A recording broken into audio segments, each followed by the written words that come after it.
Hello everyone, welcome back to a clever study point. तो जैसे कि आप सभी को पता है कि आपके प्री बोर्ड जो हैं बहुत जल्द आने वाले हैं।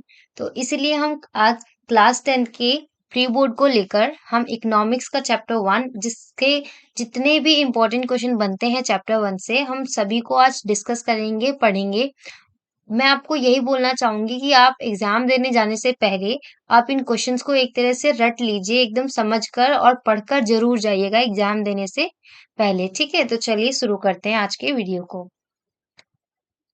तो आज का हमारा सबसे पहला क्वेश्चन है कि प्रति वर्ष अगर हम डॉलर में बात करें तो ये जो है 12,000 जो 56 रुपए हैं डॉलर हैं, और उससे अधिक 2017 में प्रति व्यक्ति आय वाले देश को क्या कहा जाता है। मतलब अगर जिस भी देश का इतना आय से अधिक उसकी आय होती है, अगर 2017 के अकॉर्डिंग की बात करें हम, तो उसको क्या कहा जाता है।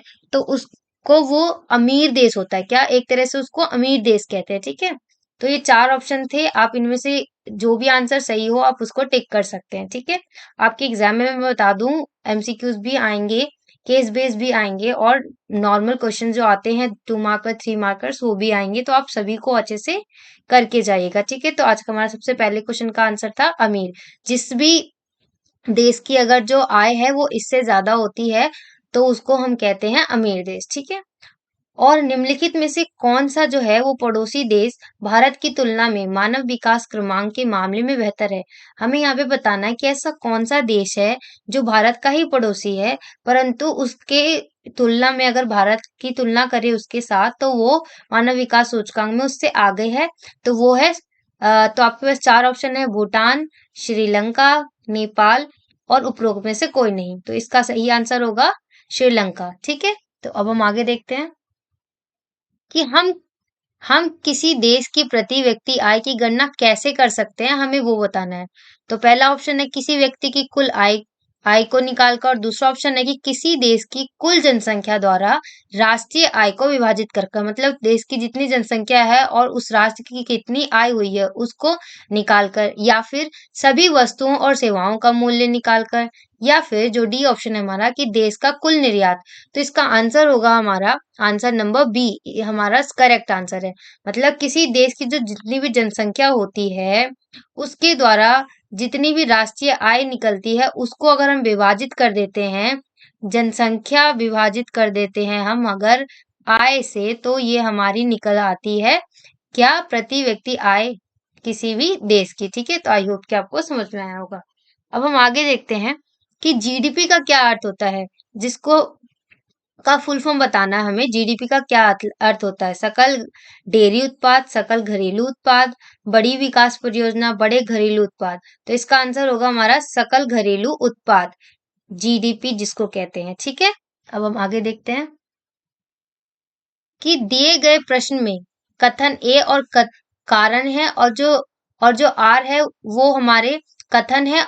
जो हमारा कथन ए है वो कथन है, और जो आर है वो कारण है। तो हमें ना इनको पढ़कर बताना है और कि कौन सा विकल्प इनके लिए सही है। तो इनके लिए विकल्प ये ऊपर दिए हुए हैं। ठीक है, तो हम पढ़ते हैं कथन को। तो कथन क्या है कि भिन्न व्यक्तियों के जो विकास के लक्ष्य होते हैं वो भी भिन्न भिन्न होते हैं, बिल्कुल सही। जो विभिन्न व्यक्ति होते हैं उनके विकास के लक्ष्य हमेशा परस्पर विरोधी भी होते हैं। अगर आपने चैप्टर को अच्छे से पढ़ा होगा तो आपको पता होगा, मैंने बताया था कि जितने भी व्यक्ति होते हैं उन सभी के लिए विकास का लक्ष्य एक जैसा कभी नहीं हो सकता। जो विकास एक के लिए विकास का लक्ष्य है वो दूसरे के लिए विनाश का भी लक्ष्य, विनाशकारी भी साबित हो सकता है। तो हमें ये बताना है कि ये जो कथन है और जो कारण है वो सही है या नहीं, और ये एक दूसरे को डिफाइन करते हैं या नहीं। तो इसका जो आंसर है हमारा आंसर टू सही है कि जो कथन ए है और जो आर है दोनों कथन सत्य हैं, लेकिन जो आर है वो ए की सही व्याख्या नहीं करता। मतलब जो हमारा कारण है वो कथन की सही व्याख्या नहीं करता, परंतु ए और आर जो दोनों सत्य हैं। ठीक है, अब हम आगे देखते हैं। हमारा नेक्स्ट क्वेश्चन है कि कारण क्या है हमारा कि जो उच्च औसत आय होता है वो किसी देश के मानव विकास या स्वर्गीण विकास का सूचक नहीं है। कारण क्या है कि जो प्रति व्यक्ति आय है वो कई सूचकों जैसे शिक्षा स्तर, स्वास्थ्य सुविधाएं तथा जन सुविधाएं इनका समावेश नहीं करता है। बिल्कुल सही कि जैसे जो प्रति व्यक्ति आय होता है ना, उसमें सिर्फ़ आय के बारे में पता चलता है। उसमें जितने भी शिक्षा का स्तर कितना है, स्वास्थ्य सुविधाएँ कितनी हैं, जनता की सुविधाएँ कितनी हैं, वो सभी हमें नहीं पता चलता पाता प्रति व्यक्ति आय से, तो कारण तो बिल्कुल सही है। ठीक है, तो इसका आंसर क्या होगा? इसका आंसर होगा ए और आर दोनों सत्य हैं और जो आर है, वो उस ए की सही व्याख्या नहीं है। यहाँ पे कथन और जो कारण है, वो दोनों तो सही है। यहाँ पे ये हमारा कथन है।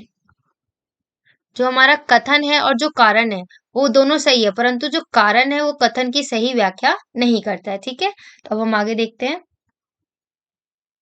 कथन क्या है हमारा कि सतत पोषणीय विकास किसी भी राष्ट्र आर्थिक विकास के लिए आवश्यक होता है। यहाँ पे क्या कहा गया है कि जो अगर जो सतत पोषणीय विकास है वो किया जाए तो वो किसी भी राष्ट्र को अगर आर्थिक विकास करना है तो उसके लिए सतत पोषणीय विकास करना बहुत जरूरी है। ये हमारा कथन है और कारण को देखते हैं कि जो सतत पोषणीय विकास है ये सुनिश्चित करता है कि उत्पादन प्रक्रियाओं के लिए पर्यावरण अनुकूल तरीके से अपनाया जाए। तो ये सतत पोषणीय विकास हमें ये बताता है, सुनिश्चित करता है कि उत्पादन की जो प्रक्रिया है उसको ना पर्यावरण के अनुकूल तरीके के द्वारा अपनाया जाए और इस्तेमाल किया जाए। तो इसका आंसर क्या होगा हमारा? आंसर नंबर 1 कि कथन ए और जो आर है वो दोनों सत्य हैं और जो आर है वो ए की सही व्याख्या भी कर रहा है। यहाँ पे देख रहे हैं आप कि जो कारण है बिल्कुल इसकी व्याख्या कर रहा है इस वाले लाइन की कि सतत पोषणीय विकास जो है आर्थिक विकास के लिए आवश्यक है। पर क्यों आवश्यक है? क्योंकि ये सुनिश्चित करता है कि जितना भी उत्पादन है उसको पर्यावरण अनुकूल तरीके से अपनाया जाए। तो आंसर नंबर ए हमारा यहाँ पे करेक्ट है कि कथन ए और जो आर है वो दोनों सत्य हैं और आर और ए सही की व्याख्या करता है, ठीक है?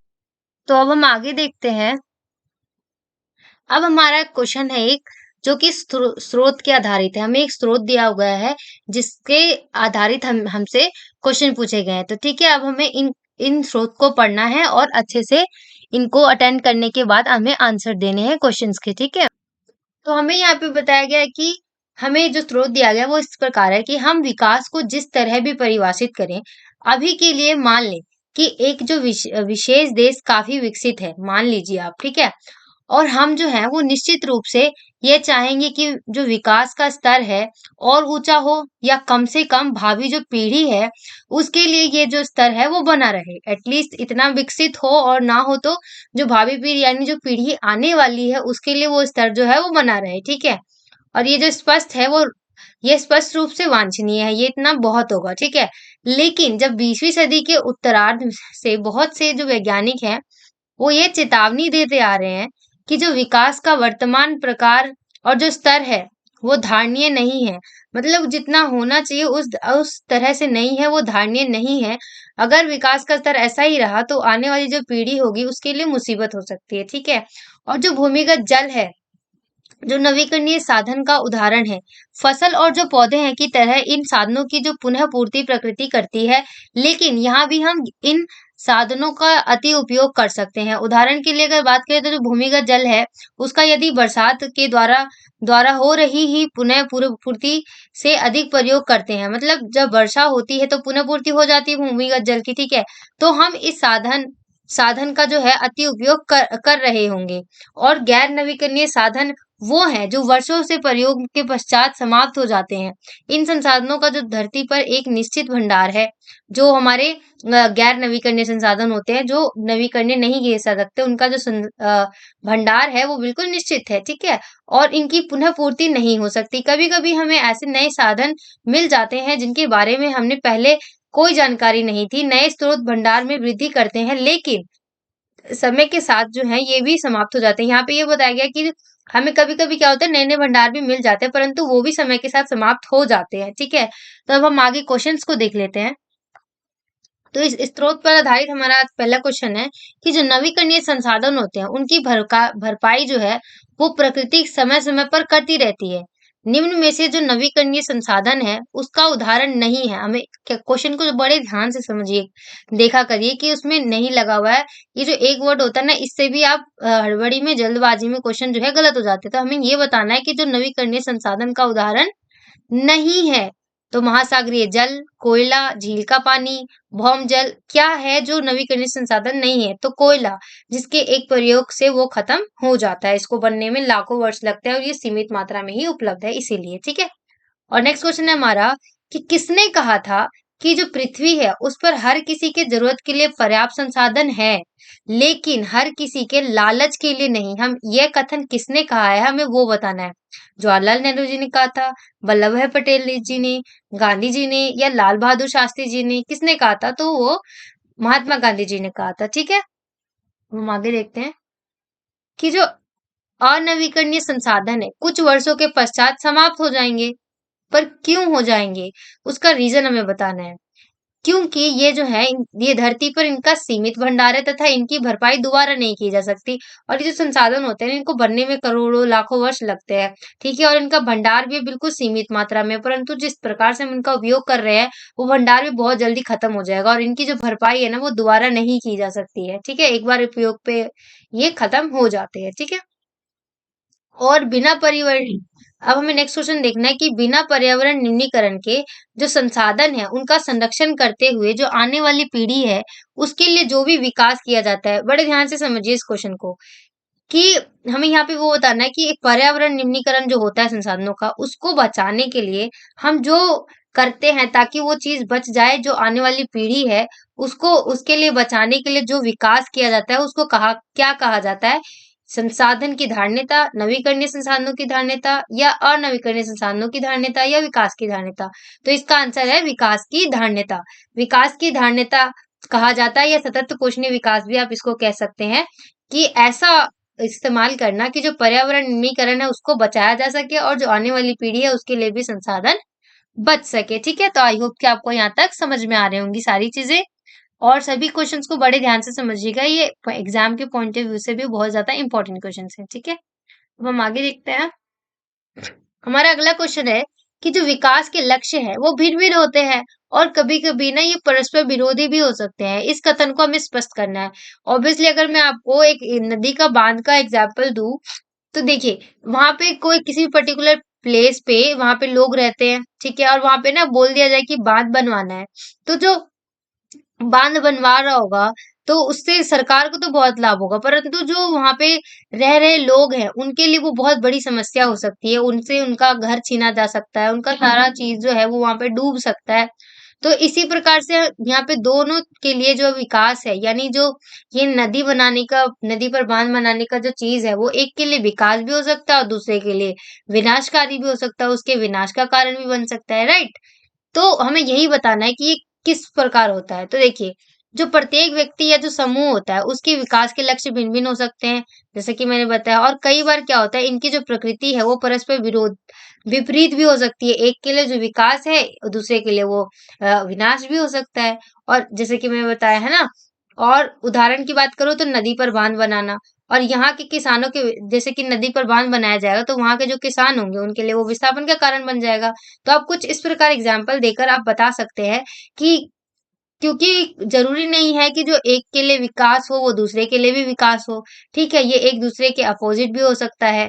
तो ठीक है, तो कुछ इस प्रकार आप बता सकते हैं कि एक के लिए विकास का लक्ष्य जरूरी नहीं है कि दूसरे के लिए भी विकास का लक्ष्य हो, वो उसके लिए विरोधी या विपरीत भी हो सकता है। ठीक है, आई होप कि आपको समझ में आया होगा। हम आगे देखते हैं कि जो आय के अतिरिक्त और कौन-कौन से ऐसे कारक हैं जो हमारे जीवन में महत्वपूर्ण भूमिका निभाते हैं। तो हमें बताना है कि क्या सिर्फ जो आय होता है वही हमारे जीवन में इम्पोर्टेंट रोल निभाता है? क्या आय आने से ही हमें सारी खुशियां मिल जाती है जीवन की? बिल्कुल नहीं। और भी कई ऐसे फैक्टर्स हैं जो हमारे जीवन में बहुत महत्वपूर्ण भूमिका निभाते हैं। तो आय के अतिरिक्त बेहतर जीवन अगर आपको जीना है तो उसके लिए परिवार होना, रोजगार होना, मित्रता बहुत इम्पोर्टेंट है, सुरक्षा बहुत ज़्यादा इम्पोर्टेंट है। अगर आपको सुरक्षा ही नहीं है उस जगह पे रहने की, तो आपको जीवन को कैसे जी सकते हैं, राइट? अगर आपको सब चीज़ अवेलेबल है, पर आपको समानता नहीं दी जा रही है, आपसे भेदभाव किया जा रहा है, तो ऐसे आप उस क्षेत्र में रहना बिल्कुल नहीं पसंद करेंगे, ठीक है? और शांतिपूर्ण माहौल भी चाहिए होता है हमें, आए दिन दंगे-फसाद हो रहे, तो ऐसी जगह पे भी रहना किसी को भी पसंद नहीं होता। तो ये सभी फैक्टर्स हैं जो आय के अलावा हैं, जो कि हमारे, अगर हमें बेहतर जीवन चाहिए, खुशहाल जीवन चाहिए, तो उसके लिए इम्पोर्टेंट होते हैं, ठीक है? और क्योंकि इस लाइन से आप बहुत अच्छे से समझा सकते हैं, क्योंकि जो मुद्रा है ना, उससे हर चीज़ नहीं खरीदी जा सकती। मुद्रा से केवल भौतिक वस्तुएँ ही खरीदी जा सकती हैं। मुद्रा हर चीज़ नहीं खरीद सकती। अगर आपको खुशी चाहिए, तो जो मुद्रा है वो आपके लिए खुशी खरीद के नहीं ला सकती है, ठीक है? हाँ, ये हो सकता है कि जो आपकी इच्छा होगी, आप कुछ खरीदना चाह रहे होंगे तो आप वो खरीद सकते हैं, पर हैप्पीनेस आप नहीं खरीद सकते। किसी के विचार को, किसी के इमोशंस को आप नहीं खरीद सकते पैसों से, ठीक है? तो इसी प्रकार हम कह सकते हैं कि जो आय है, उसके अलावा भी कई ऐसे कारक हैं जो हमारे बेहतर जीवन के लिए बहुत ज़्यादा इम्पोर्टेंट हो जाते हैं, ठीक है? अब हम आगे देखते हैं कि एक विकासशील और विकसित देश की जो मुख्य विशेषता है, वो क्या होती है, हमें ये बताना है। तो ठीक है, तो यहाँ पे हमारे 2 टॉपिक्स हैं जिन पे हमें डिफरेंस बताना है, तो विकासशील देश और विकसित देश, ठीक है? तो सबसे पहले हम देखते हैं विकासशील देश। तो विकासशील देश क्या होते हैं? औद्योगिक रूप से पिछड़े हुए होते हैं और इनमें क्या होता है, निम्न प्रति व्यक्ति आय होता है, साक्षरता दर भी निम्न होती है और रहन-सहन भी बिल्कुल सामान्य होता है और बेहतर स्वास्थ्य का भी अभाव होता है। अगर हम विकासशील देश की बात करें, तो जैसे कि भारत एक विकासशील देश है, ठीक है? इसमें क्या होता है ना, ये औद्योगिक रूप से पिछड़े हुए होते हैं और अगर हम कंपैरिजन करें विकसित देश से विकासशील देश की, तो विकसित देशों की तुलना में जो विकासशील देश होते हैं, वो औद्योगिक रूप से पिछड़े हुए होते हैं और इनकी जो निम्न प्रति व्यक्ति आय होती है, वो भी विकसित देशों से कम होती है, साक्षरता दर भी कम होती है और इनका जो जीवन का जो रहन-सहन होता है, वो भी विकसित देशों से काफ़ी बिल्कुल सामान्य रहन-सहन होता है, ठीक है? और दूसरी ओर जो विकसित देश होते हैं, वो क्या होते हैं, इनमें नई-नई तकनीक आती है, ये एकदम विकसित, यहाँ पे जो उद्योग होते हैं, वो ही विकसित होते हैं और उच्च स्तरीय यहाँ का रहन-सहन होता है विकसित देशों का, ठीक है?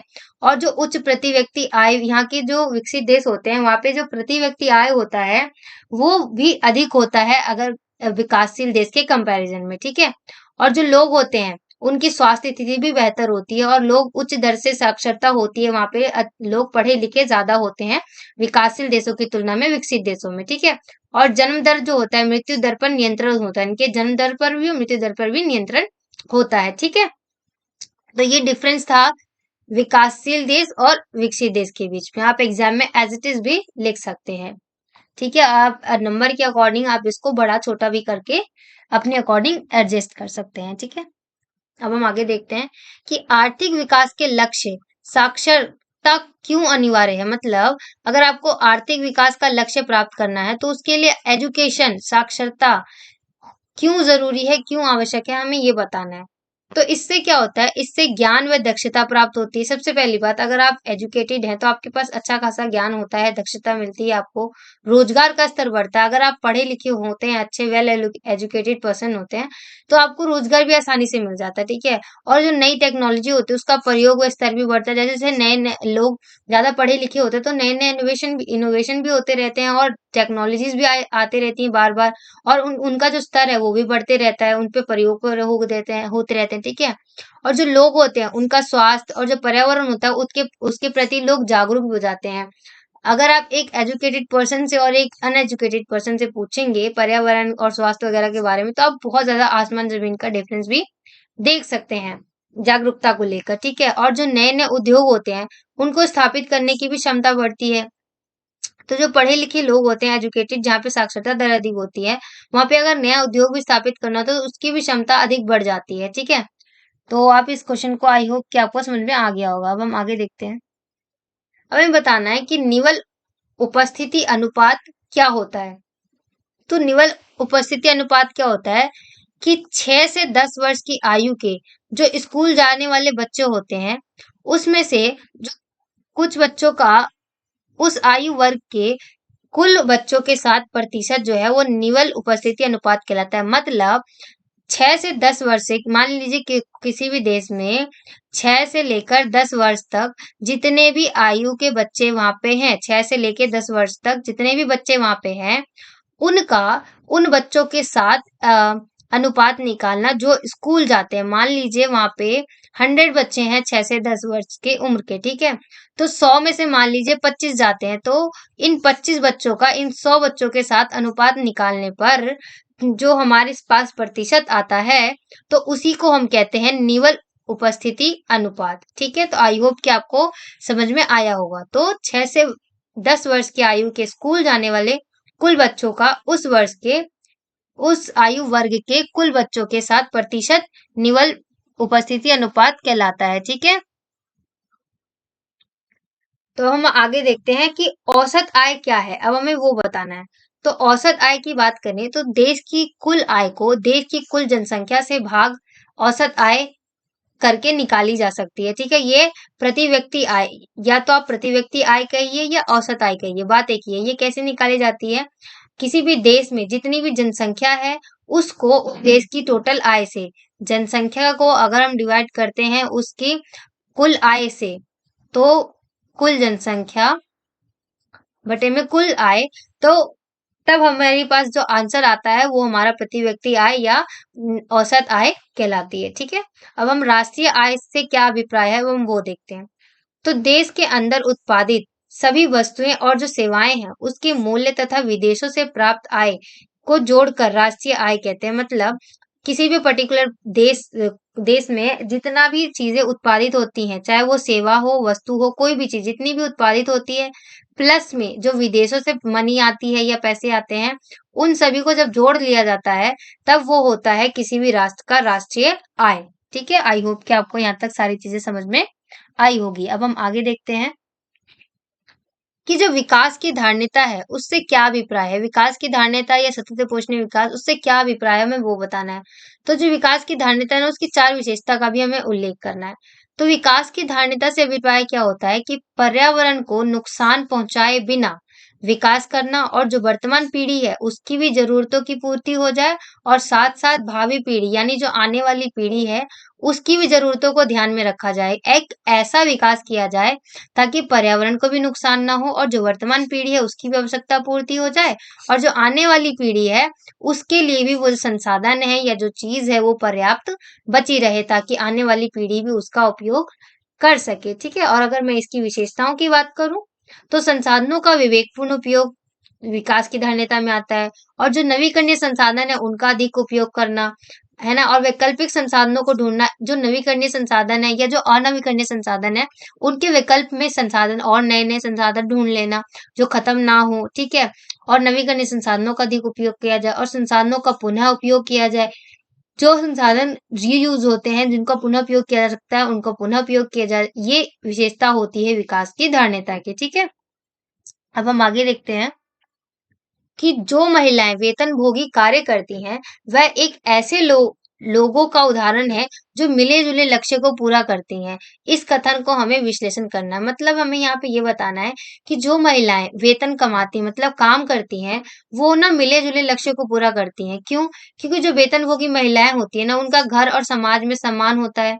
जो काम करती है उनका सम्मान होता है, और उनके काम-काज से क्या होता है, उनको ना घर के काम-काज में भी हाथ बटाया जाने लगता है जब महिलाएं काम करने लगती हैं, वेतन कमाने लगती हैं। और जो वेतनभोगी महिलाएँ होती हैं ना, उनको अधिक स्वीकार किया जाने लगता है, जब वो कमाने लगती हैं, ठीक है? और इससे क्या होता है, वो अपने घर में अगर कोई एक पर्सन कमा रहा होता है, तो उसके साथ-साथ वो भी तो वहाँ पे वो कंट्रीब्यूट करती हैं, अपना भी योगदान देती हैं घर को चलाने में भी, घर के काम-काज के साथ-साथ घर के अगर आर्थिक रूप से भी सहयोग देती हैं, ठीक है? और यदि वातावरण सुरक्षित है, जो ज़्यादा महिलाएँ नौकरी तो अगर क्या होगा, तो मिले-जुले लक्ष्य को पूरा करने के लिए क्या, अगर वातावरण सुरक्षित होगा तो ज़्यादा से ज़्यादा महिलाएँ नौकरी करेंगी, है ना? और अपने परिवार का जो जीवन स्तर है वो भी सुधार सकेंगी, है ना? तो इसीलिए ये जो हम कह सकते हैं कि जो महिलाएँ वेतनभोगी होती हैं, वो विकास के मिले-जुले लक्ष्य को पूरा करती हैं, ठीक है? अब हम आगे देखते हैं। ये बहुत ही इम्पोर्टेंट क्वेश्चन है, आप देख सकते हैं इसको, बहुत ही ज़्यादा इम्पोर्टेंट है कि जेब में जो रखा रुपए है वो सब वस्तुएं और सेवाएं नहीं खरीद सकता है जिसकी आवश्यकता एक आपको बेहतर जीवन के लिए हो सकती है। क्या आप इस कथन से सहमत हैं?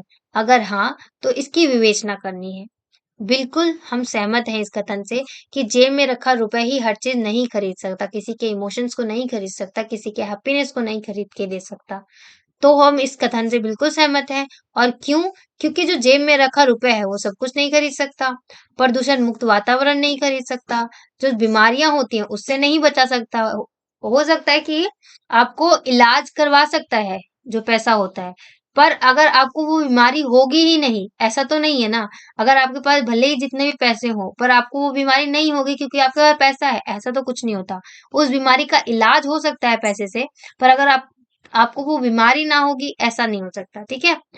बचा जा सकता है जब तक समाज कदम नहीं उठा, जो संक्रामक बीमारी होती है उससे भी नहीं बचा जा सकता जब तक कोई समाज कदम नहीं उठाती। मतलब कोई बीमारी है जो फैलती जा रही है, जब तक उस पे अगर जो समाज है वो कोई कदम नहीं उठाएगी, तो वो बीमारी से नहीं बचा जा सकता है ना? तो पैसा थोड़ी ना उस बीमारी को रोक सकता है। अगर मान लीजिए हम कोरोना की ही बात करें, तो जब तक समाज कदम नहीं उठाती, लोग मास्क नहीं लगाते, सोशल डिस्टेंसिंग को फॉलो नहीं करते, तो ऐसे थोड़ी ना कोरोना खत्म हो जाता है ना? तो पैसा ही हर चीज नहीं होता है।